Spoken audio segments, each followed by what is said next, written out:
दिल्ली से बड़ी खबर। इस वक्त की बड़ी खबर दिल्ली से। मनीष सिसोदिया ने मंत्री पद से इस्तीफा दिया। डिप्टी सीएम के पद से इस्तीफा दे दिया है मनीष सिसोदिया ने। सत्येंद्र जैन ने भी मंत्री पद से इस्तीफा दिया। कैबिनेट मंत्री के पद पर थे सत्येंद्र जैन। सीएम अरविंद केजरीवाल ने दोनों का इस्तीफा स्वीकार किया है।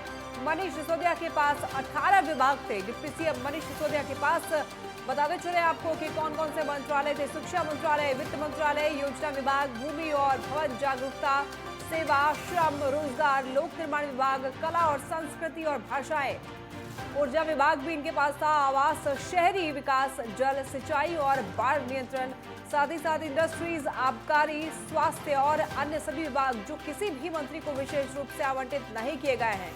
दिल्ली कैबिनेट में टोटल 6 मंत्री, 6 में से 2 मंत्री अब जेल में बंद हैं। मनी लॉन्ड्रिंग केस में तिहाड़ जेल में बंद है सत्येंद्र जैन। डिप्टी सीएम मनीष सिसोदिया को सीबीआई ने अरेस्ट किया हुआ है। सीबीआई अभी बता दें कि 5 दिन के रिमांड पर चल रहे हैं मनीष सिसोदिया। आपको तगड़ा झटका लगा है। 2 मंत्री ने इस्तीफा दे दिया है, मनीष सिसोदिया ने और सत्येंद्र जैन ने। सीएम अरविंद केजरीवाल ने दोनों का इस्तीफा स्वीकार कर लिया है। मनीष सिसोदिया के पास 18 विभाग थे। सीएम अरविंद केजरीवाल ने स्वीकार किया है शराब कांड में मनीष सिसोदिया फंसे हुए हैं। शराब घोटाले के मामले पर कल सीबीआई ने मनीष सिसोदिया को रिमांड पर लिया। 4 मार्च तक के लिए मनीष सिसोदिया रिमांड पर हैं। 5 दिन के रिमांड पर चल रहे हैं फिलहाल मनीष सिसोदिया। सीबीआई के अंडर में है अभी फिलहाल। सत्येंद्र जैन पर मनी लॉन्ड्रिंग का आरोप है और बता दें आपको कि 2 मंत्रियों ने इस्तीफा दे दिया है मंत्री पद से और सीएम अरविंद केजरीवाल ने दोनों का इस्तीफा स्वीकार भी कर लिया है। डिप्टी सीएम के पद से मनीष सिसोदिया ने इस्तीफा दे दिया है। सत्येंद्र जैन ने भी इस्तीफा दिया है अपने पद से। कैबिनेट मंत्री के पद पर थे सत्येंद्र जैन। आपको तगड़ा झटका लगा है। तो वही लगातार बीजेपी आप पर तंज कस रही है और ये कह रही है कि भ्रष्टाचारियों का गुट है। आप मनीष सिसोदिया के पास 18 विभाग थे। सभी पदों से इस्तीफा दे दिया है मनीष सिसोदिया ने। शराब कांड में फिलहाल अभी फंसे हुए हैं मनीष सिसोदिया। कल सीबीआई ने रिमांड पर लिया। 4 मार्च तक के लिए सीबीआई रिमांड पर चल रहे हैं मनीष सिसोदिया, यानी कि 5 दिन के रिमांड पर है मनीष सिसोदिया। आपको तगड़ा झटका लगा है। और वहीं सत्येंद्र जैन पर मनी लॉन्ड्रिंग का आरोप लगा हुआ है। डिप्टी सीएम के पद से इस्तीफा दे दिया है मनीष सिसोदिया। दिल्ली से इस वक्त की बड़ी खबर आप तक पहुंचा रहे हैं।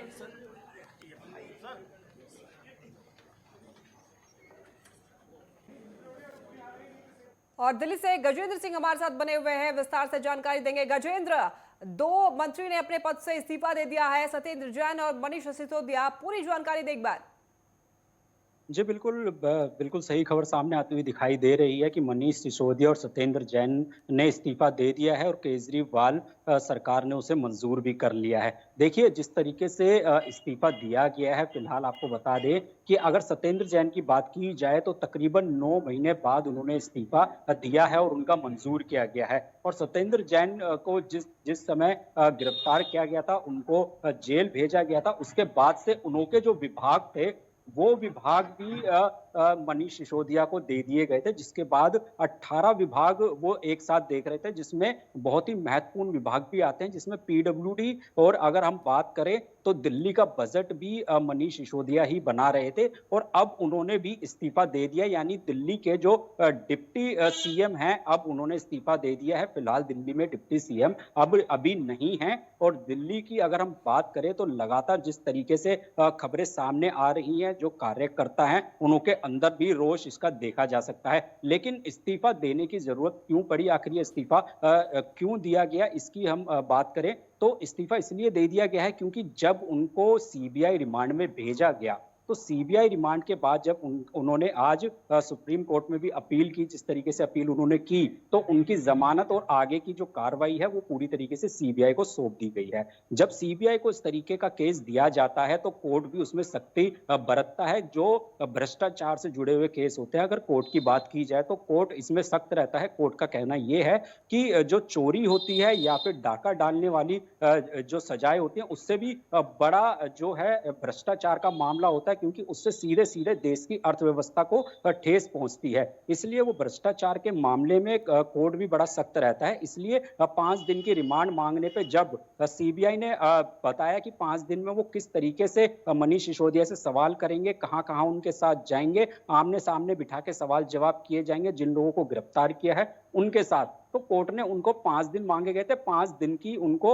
हिरासत भी दे दी गई। 4 मई तक अब जेल में सीबीआई के पास ही पूछताछ के लिए मनीष सिसोदिया रहने वाले हैं। ऐसे में अगर बात कर ले तो दिल्ली का बजट भी आने वाला है, तो बजट भी पेश करना है, क्योंकि ऐसी प्रक्रिया जो होती है वो लंबी चलती है। क्योंकि सीबीआई हो सकता है कि जब 4 मई को उनके जो मांगे गए 5 दिन है रिमांड जो है 5 दिन की वो समाप्त हो, तो उसके बाद वो दोबारा से रिमांड भी मांग सकती है और उसके ऊपर कोर्ट उनको अगर वो जायज वजह बताते हैं तो कोर्ट हो सकता है कि और ज्यादा दिन का रिमांड दे दे। ऐसे में उनको जो दिए गए वो 18 जो अपने विभाग देख रहे थे उन विभागों के ऊपर भी कामकाज करना जरूरी है, क्योंकि ऐसी प्रक्रियाएं लंबी चलती हैं। ऐसे में इस्तीफा भी उनका मंजूर कर लिया गया और सत्येंद्र जैन के साथ साथ मनीष सिसोदिया दोनों ने आज इस्तीफा दे दिया, जिसको केजरीवाल ने मंजूर किया।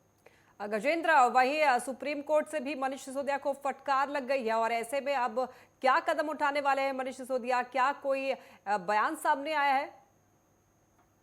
देखिए, अगर हम बात करें तो फिलहाल सबसे पहली जो कवायद होती है, जो सबसे पहले किया जाने वाला काम होता है वो होता है कि किसी तरीके से बाहर आया जाए, किसी तरीके से बेल मिल जाए। लेकिन वो ऐसे मामलों में इतना आसान नहीं होता है, लेकिन फिर भी उसके लिए एक प्रावधान है। आप उसके लिए आगे अप्लाई कर सकते हैं, लेकिन उसमें भी अब काफी मुश्किलें दिख रही हैं, क्योंकि ये भ्रष्टाचार का मामला है। तो ऐसे में उनका बाहर आना भी पूरी तरीके से संभव नहीं दिख रहा है, क्योंकि ये प्रक्रिया लंबी चलती है। सत्येंद्र जैन को आप देख सकते हैं 9 महीने से वो जेल के अंदर ही हैं। वहीं उनके लगातार जो है ये प्रक्रिया चलती हुई दिखाई दे रही है, उनसे सवाल जवाब लगातार हो रहे हैं। और हो सकता है कि सीबीआई अपनी पूछताछ जब करती है उसके बाद अगर दोबारा रिमांड नहीं मिलता है तो अभी हो सकता है कि ईडी भी, क्योंकि भ्रष्टाचार का मामला है तो ईडी भी इसमें शामिल हो सकती है, ईडी भी आ सकती है, वो भी पूछताछ कर सकती है, तो ये और लंबा केस चल सकता है। तो ऐसे में उनका इस्तीफा देना ही संभव लगा, तो इसलिए उनका जो इस्तीफा है वो भी मंजूर कर लिया गया। लेकिन पूरी कोशिश रहेगी कि किसी तरीके से मनीष सिसोदिया को वो बेल दिला सके या कोर्ट से किसी तरीके से वो बाहर ला सके, क्योंकि बाहर लाके आसान हो जाता है सवालों के जवाब देना। गजेंद्र, बहुत शुक्रिया विस्तार से जानकारी देने के लिए इस मामले पर।